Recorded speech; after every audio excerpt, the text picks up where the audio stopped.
This is behind the wheel of an MB SPEC Miata, following another one. We got a NC SPEC MX-5 on the right, and then in pole on the front right-hand side, following a pace car through the carousel, coming down to the kink, ready to practice a start, a 2x2 start through Kettle Downs. So pace car is pulled in on the left. We're just going to balance the revs and then hang right over to the left so we can see that guard stand halfway down the straight and see if we can get a run on these rather quicker MX-5s.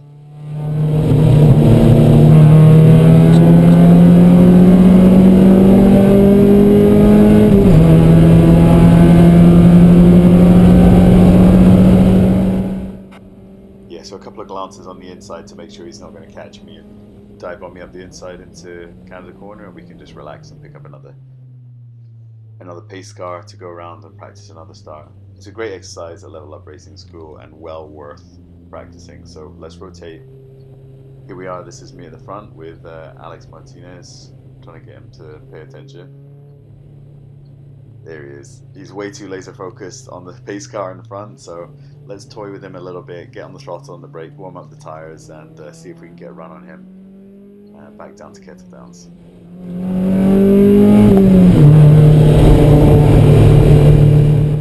You'll see as we exit the carousel here, the pace car out front will pull over to the left, and then effectively the front row, we become the pace car. So we're supposed to hold speed until we see that green flag drop. You may not see it behind the rearview mirror and the brightness outside, but you'll see me hug all the way over to the left on the rumble strip so I can get early eyes on. I know that Alex is on the inside, so it gives me the advantage, so I'll try and make the most out of that.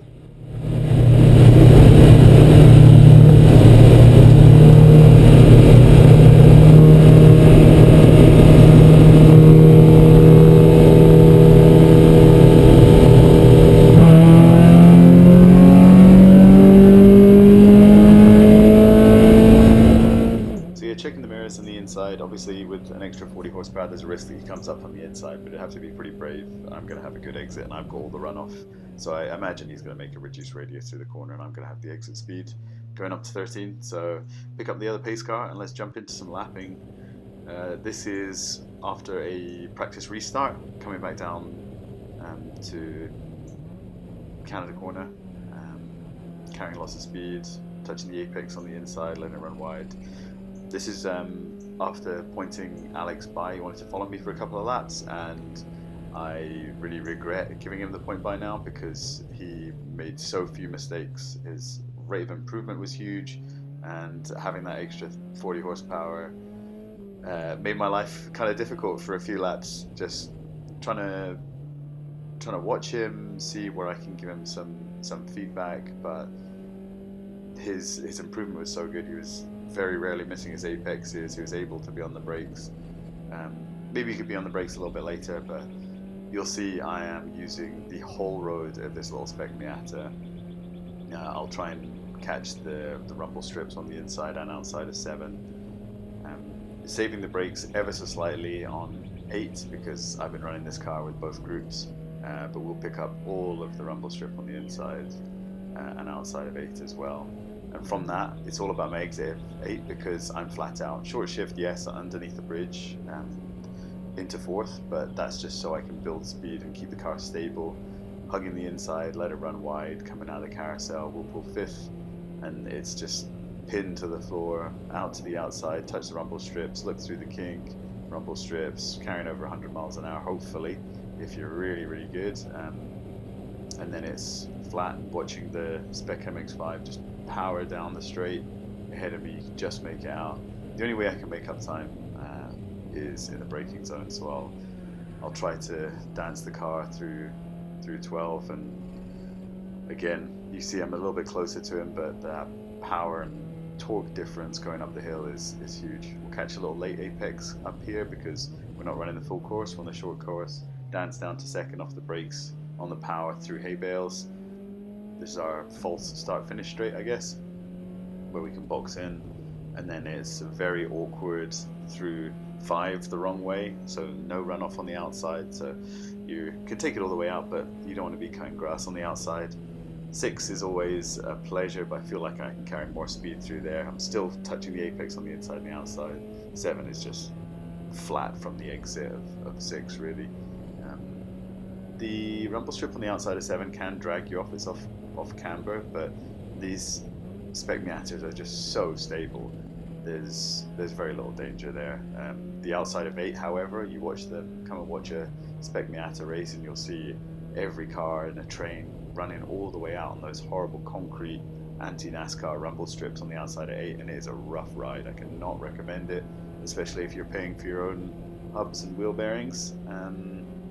So this is Alex catching a little bit of traffic, looks like, so I'll likely be safe on the throttle, and we'll see how early we can get on it to stick with him down the back straight.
So I'm looking over there at the instructors, just wondering what I should be doing to try and catch up with them a bit better. So we'll run through a lap here and see if I can cut down on the mistakes and bite into braking points a little bit.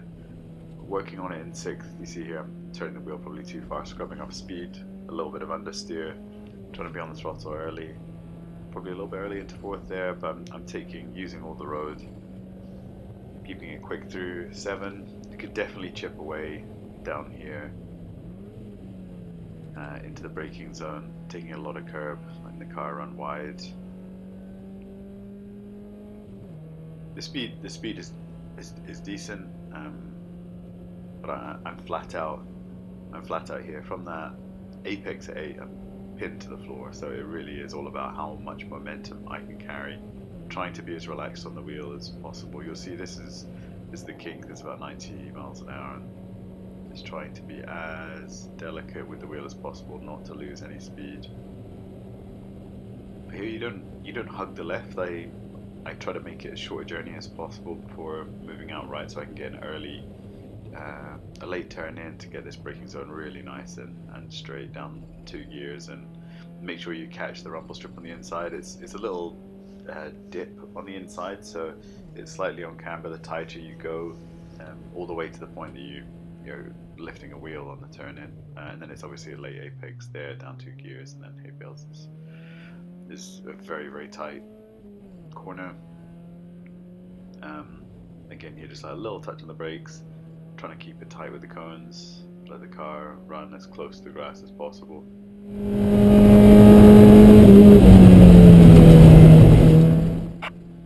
6 you can't really trail brake because you're coming over the crest there. You can't brake as hard as you would think, as late as you would think, because it's just going to destabilize the car. So you have to judge it a little bit more as you come up and crest the hill, just to decelerate the car before getting your turn in. And it really impacts how quickly you can get down to, or your top speed when you're entering that braking zone at 8. Similarly, 8 really is a fast out. I'm sure I could have carried more speed going into the corner, braking later, but I was always thinking I want to be on it at the apex. I want to be pinned at the apex for all the way down here. Trying to have continuity as well, looking down at Carson at the guard stand there, and using that rumble strip as a indicator for my turn in. It's a really short lap, only 2 miles.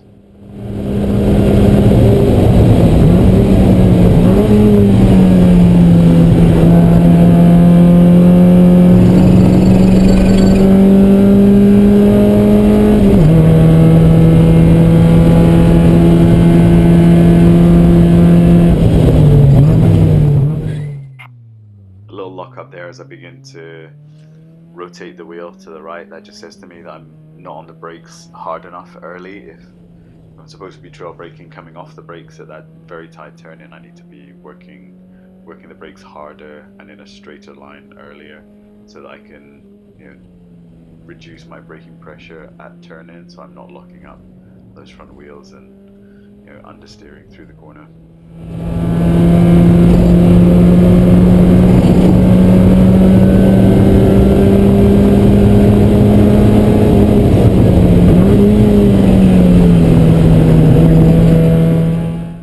Exit out of 8, and I'm always aiming for between the D and the V of speed fill under that bridge, hugging out close to the cone. That's as wide as I'm ever going to go. I'm going to just gradually decrease that turn in radius of the carousel until I can let the car start to straighten up down to the kink.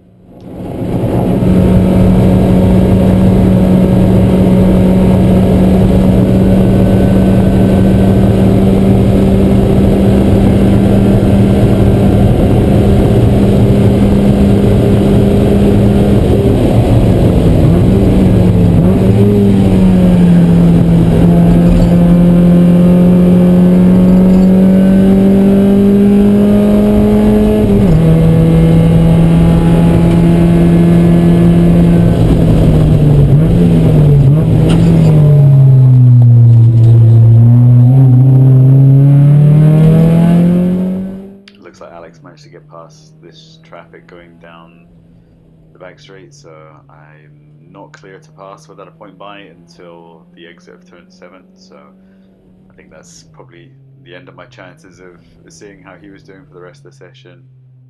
But always good to follow people and give feedback. I'm going to be a little bit tentative here. I've had a point by on the right hand side. Obviously the ideal is offline, coming out of 7, so it's going to be on the left. I think I get that point by now, so we'll just cruise past and make a hash of saying thank you with a weird open hand. Watch coming down through 8 one last time, slightly reduced radius, lots of curve on the inside, nice, fine. Not too busy on the wheel, heading for that V on the bridge again, and let's imagine that Alex is gone, so let's check out another group. So here I've got, I'm in the same NB SPEC Miata, and you'll make out in the rearview mirror we've got another SPEC MX-5, NC, very quick, driven by Austin Wilson, young lad out of Florida, and he is on it. You can see already in the rear view he's using the full track and cutting the grass off the outside of 5. He followed me previous to this for 3 or 4 laps, and we just ramped up the pace pretty much to threshold here. You'll see our entry into 8 is a little bit hot, and he's about to follow me.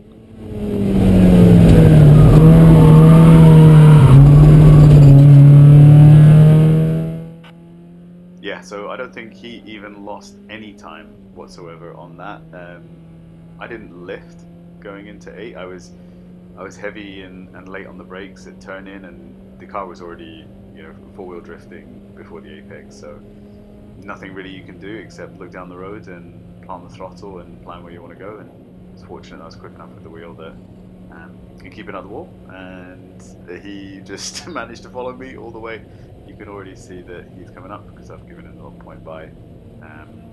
Just want to watch him go for a couple of laps, and especially after he was putting the pressure on me for 5, I'd like to see how he turns in, and I want to see his especially looking for his apex and just being smooth. Again, the lad is only 15. He's absolutely flying. Incredible rate of improvement over the days. Doesn't drive these cars a lot, so let's see how he gets on.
Apologies for the terrible camera. Obviously, the camera on the outside, battery died unexpectedly.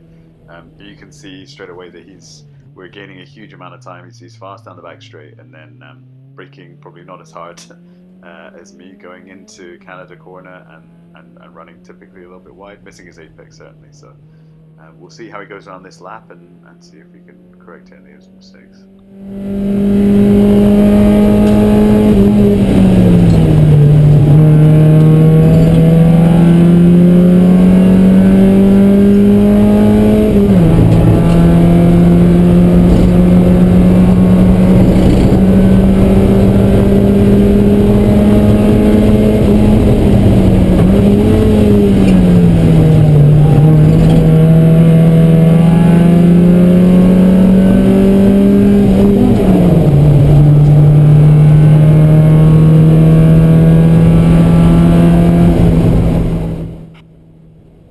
So we've got a little bit of traffic up. This incidentally, I think it's Austin's father, Chris, in the other SPEC MX-5 here. He was really improving as well throughout the day. I think obviously if your father's out on track, you want to make sure that you pass him nice and early. And Chris was kind enough to oblige us coming down the straight here with the double point by. So a little thank you out the window and continue on, see how he gets on with Canada corner.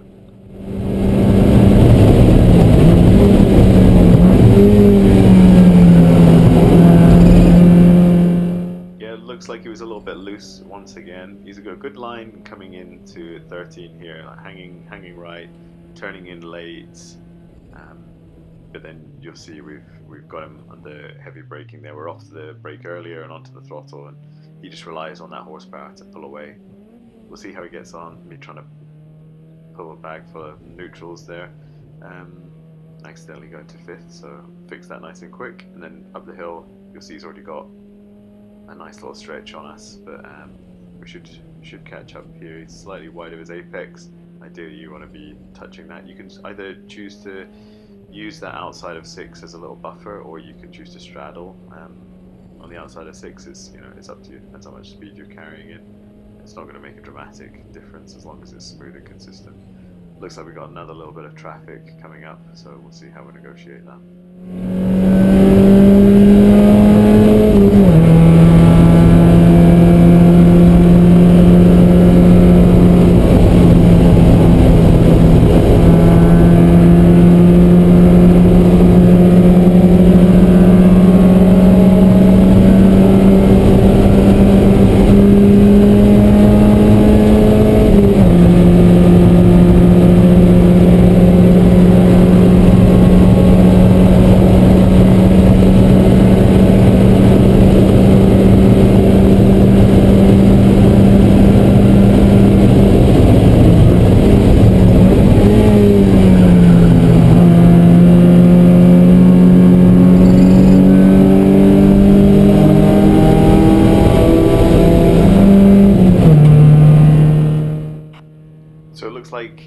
obviously missed the apex again. Maybe he missed the downshift. It sounded like he was still in fourth, coming up towards 13 there. So we know that he's making the same kind of mistake going into Canada corner. So if this is going to be a racy scenario, and he's making, he's showing a bit of a pattern here. I'm going to see if on the next lap we can increase the pressure a little bit and put it to our advantage.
Sure enough, we just knocked a good 30 or 40 meters out of our braking zone, closer to the threshold, and pass on the inside as he ran wide. So I think we're probably coming into the final lap of the session, so I'll do my best just to keep him behind and take the checkered flag, hopefully.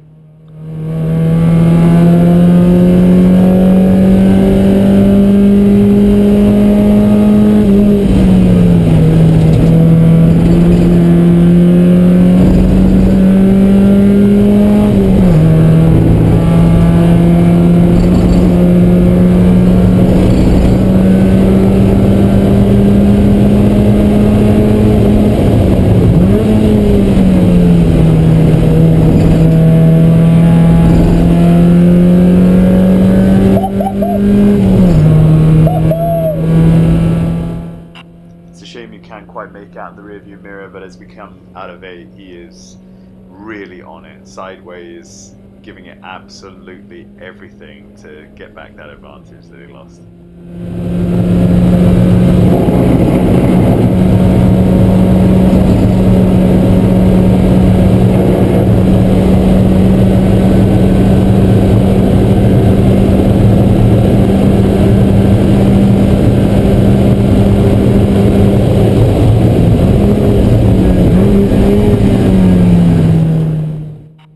That's it.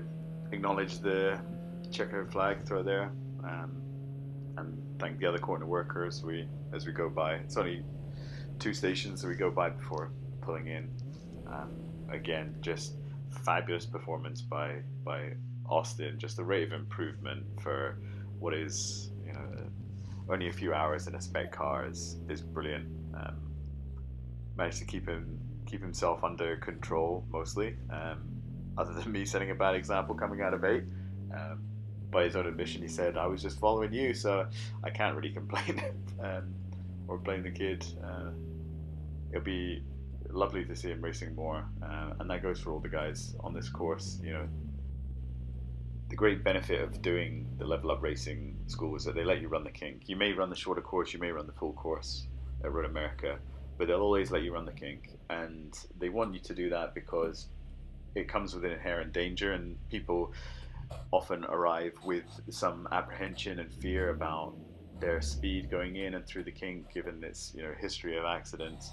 But that's precisely the reason that they want you to do it with them. They want you to know how to do it right, and so that you don't enter with that fear, but you have competence in your own skill and confidence in your ability to perform it safely, and to keep others around you safe as well.